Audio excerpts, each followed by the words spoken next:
सर्व सेवक बांधवांना पुन्हा नागेश शरणागत यांचा आदरपूर्वक नमस्कार।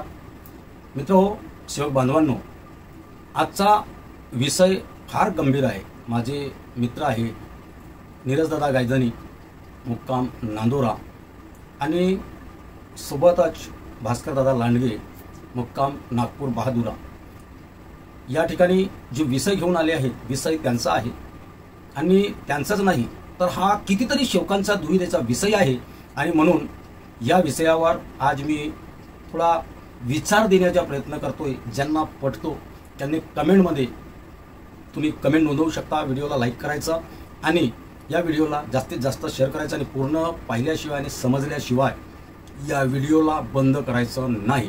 तर चला वळूया आपल्या विषयाकडे, कारण आता काही दिवसानंतर आपलं षष्टीचं हवन कार्य आहे आणि या षष्टीच्या हवन कार्याविषयी हा विषय आहे।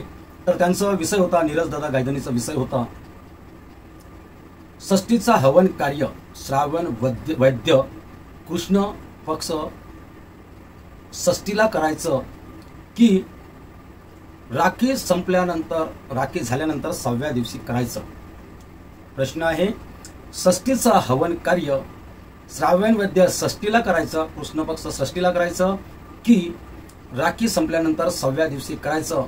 तर या विषयाकडे विशेष लक्ष देऊन ऐकायचं, जे मी आता या ठिकाणी विचार देत आहे।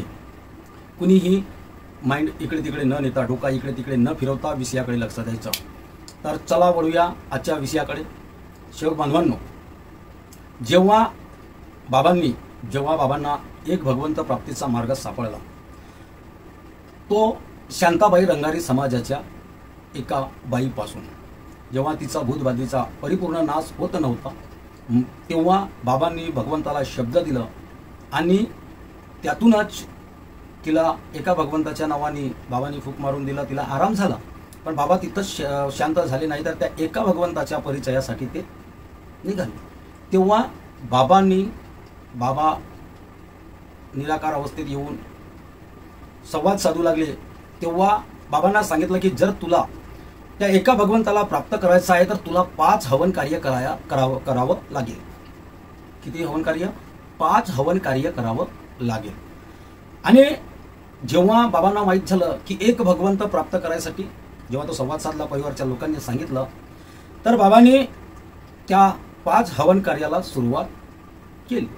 आता ते सुरुवात केली तर ती तारीख 20 ऑगस्ट 1948 आणि तो होता पहिला दिवस। त्याला पंचांगच्या भाषेमध्ये म्हणतात श्रावण वैद्य कृष्ण पक्ष प्रतिपदा, म्हणजे पहिला दिवस। पौर्णिमा झाली आणि पौर्णिमेच्या नंतर जो पहिला दिवस येते तो प्रतिपदा दिवस, म्हणजे पहिला दिवस। आणि तो पहिला दिवस होता 20 ऑगस्ट 1948, दिवस शुक्रवार। पहिला हवन कार्य झाला 20 तारखेला, पहिला झाला, शब्दाकडे लक्ष द्यावं।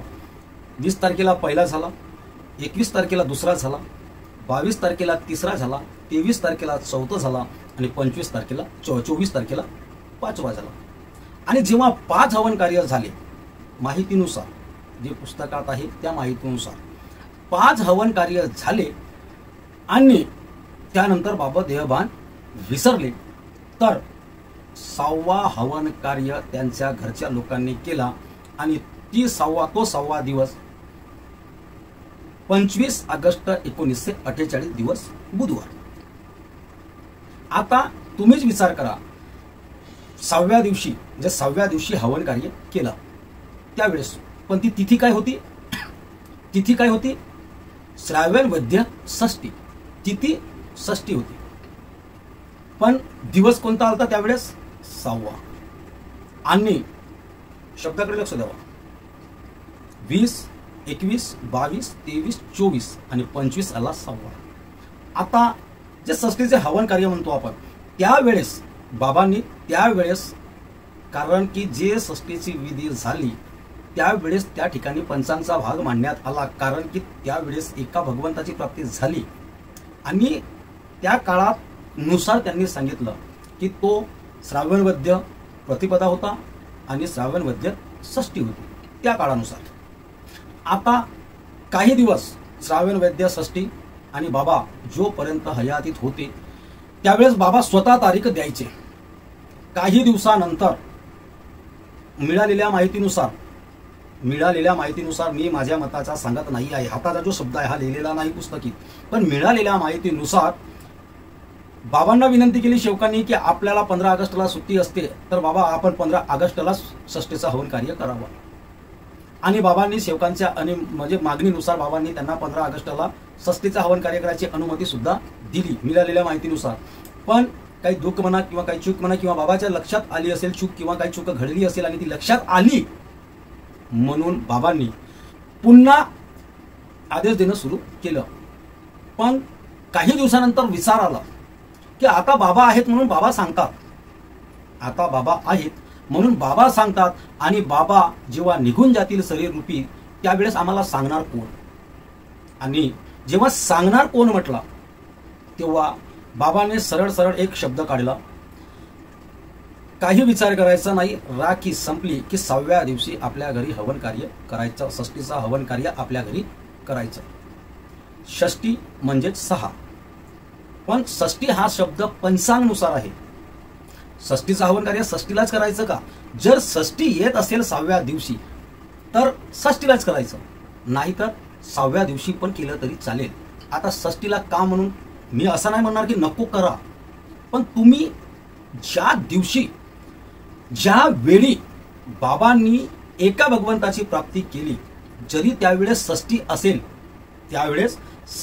असेल पण त्यावेळेस दिवस कोणता आला हा तुम्ही विचार करा. मी चिंतन मनन केलो, तुम्ही सुद्धा विचार करा की त्यावेळेस तो दिवस कोणता होता, 6वा दिवस. कारण की त्यावेळेस 6व्या दिवशी आलती. आणि हा पंचांगानुसार जर आपण गोंधळ घालायला गेलो तर पंचांगानुसार कधी 5व्या दिवशी येते आणि कधी 6व्या दिवशी येते षष्टी. आणि हा गोंधळ व्हायला नको म्हणून बाबांनी सरळ सरळ सोप्या आणि साध्या शब्दात सांगितलं आहे की मी सतत 5 दिवस हवन कार्य केले आणि 6व्या दिवशी घरच्या लोकांनी हवन कार्य केलं, म्हणून 5 दिवस हे गेले आणि 6व्या दिवशी ज्या प्रकारे घरच्या लोकांनी हवन कार्य केलं त्याच प्रकारे सर्व सेवकांच्या घरी, सर्व सेवक म्हणजे माझा कुटुंब, मानव धर्माचा जेवढा सेवक परिवार आहे तो माझा कुटुंब, यांनी प्रत्येकाने आपल्या घरी हवन कार्य करावा हा असा आदेश दिला.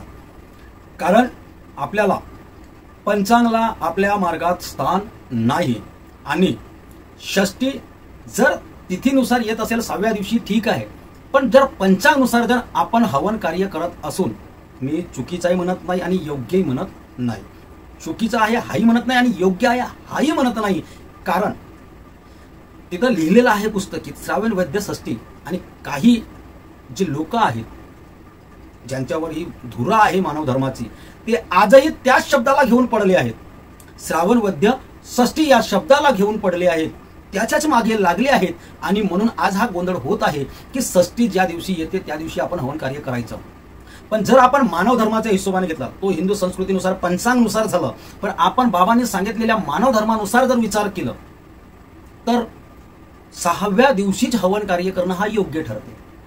मी षष्टीच्या दिवशी हवन कार्य करतात त्याला अयोग्य म्हणत नाही, पण तो पंचांगानुसार होते. कारण 5व्या दिवशी षष्टी आली. आता विचार करा, 20 तारखेला प्रतिपदा आणि 24 तारखेला जर षष्टी आली असती त्यावेळेस, तर खरंच एका दिवसात 2 हवन कार्य घडले असते का? नाही. कारण की 5च आदेश होता, 5च हवन कार्य, 5 दिन तक तुझे 5 हवन करना है. 5 दिन तक तुझे म्हणजे बाबांना 5 दिवसापर्यंत 5 हवन करायचे होते आणि 6वा हवन हा त्यांच्या परिवाराने केलं. 5 हवन बाबांनी केलं आणि 6वा हवन परिवाराच्या लोकांनी केलं. तर विषयच कुठं आला? आपल्याला इकडे पंचांग बंद म्हटलं आहे बाबांनी, पंचांग बंद म्हटलं आहे. जर पंचांगाला मानलं तर षष्टीच्या विधीनुसार तुम्ही षष्टीचं हवन कार्य करू शकता, पण जर बाबांच्या शब्द आहे पंचांगाला आपल्या मार्गात स्थान नाही, तर मग 6व्या दिवसाला महत्व आहे. आणि हे बाबाच्याच सांगितल्यानुसार झालं. काही गोष्टी पुस्तकात लिहून आहेत, तर काही गोष्टी तोंडी आहेत, ओरल आहेत, तोंडी आहेत. आणि ह्या कधी कधी आपण विचार केलो तर उत्तर सापडतो, विचार केलो नाही तर उत्तर सापडणार नाही. आणि पंचांगाला जर महत्व दिलं, पुन्हा एक वारंवार सांगत आहोत, जर पंचांगाला महत्व दिलं तर षष्टीनुसार षष्टीचा हवन कार्य येतो, पण आपल्या मार्गात पंचांगाला स्थान नाही म्हणून 6वा दिवस हा महत्वाचा येतो. आणि याच्यापूर्वीच सांगितलं की गोंधळ व्हायला नको, कारण की षष्टीच्या हवन म्हणजे षष्टीचा हवन कार्य सांगताना बाबा स्वतः तारीख द्यायचे आणि सेवकांच्या मतानं 15 तारीख झाली होती, पण काही कालांतराने बाबाने तारीख दिला आणि असंच गोंधळ होत राहील म्हणून सरळ सरळ बाबांनी राखी झाल्यानंतर 6व्या दिवशी आपल्याला आपल्या घरी हवन कार्य करायचं आहे बाबांनी सांगितल्यानुसार. तर सेवक बांधवांनो, जो मी आता बोललो याचा मी चुकीचा सांगण्याचा प्रयत्न करत नाही किंवा कुणाची दिशा बदलवण्याचा प्रयत्न करत नाही, तर माझा एकच मुख्य उद्देश होता की षष्टी हा पंचांगी शब्द आहे आणि पंचांगला स्थान जर तुम्ही देत असाल तर षष्टीला हवन कार्य करा आणि बाबांच्या शब्दाला, मानव धर्माला जर स्थान देत असाल, बाबाच्या शब्दांना जर तुम्ही स्थान देत असाल तर 6व्या दिवशी हवन कार्य करायचं. कारण की जे बाबांनी ज्या प्रकारची प्रक्रिया केली 20, 21, 22, 23, 24 आणि 25व्या तारीखला परिवाराच्या लोकांनी हवन कार्य केलं, तसंच ते 5 दिवस आपल्याला सोडून द्यायचं आहे.